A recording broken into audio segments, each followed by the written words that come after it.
কি ভাই, আমাকে টেনে নিচের দিকে নামাইতেছেন? তো ভাই, আসলে আমার তো কোনো কিছুই নাই। আমি তো দিন আইনা দিন খাই। আমি হাতিংতিঙ্গা ভাই, দিন আইনা দিন খাই। আসলে ভাই, আমার অবস্থান হয়তো চেহারা, সুরত অনেক প্রভাবশালী। বিশ্ব ব্যাংকও টাকা নেয় না আমার।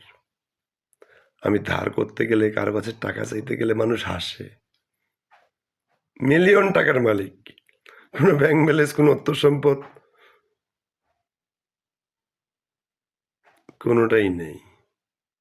যদি কলিজাটা বের করে দেখাই, তাও তো আপনারা বিশ্বাস করবেন না।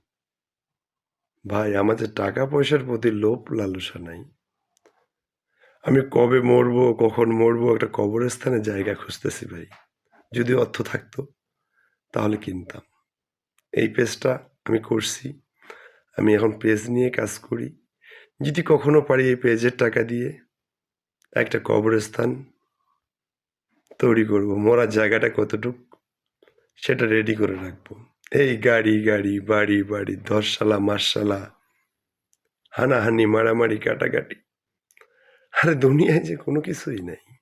ক্ষণিকের জীবন। একটা পুঁটি মাছের থেকেও একটা মানুষের জীবন কম সময়। মৃত্যু নিজের চোখে না দেখলে কখনো বুঝতে পারবেন না। আছেন তো ডিমের ভিতরে। আল্লাহকে ভয় করেন। উপরে একজন আল্লাহ আছে। এই রাষ্ট্রের মালিক হচ্ছে আল্লাহ। কোনো মানুষ যদি হতেন আপনারা, তাহলে তো মানুষকে মানুষই মনে করতেন না। আল্লাহ মাফ করুক।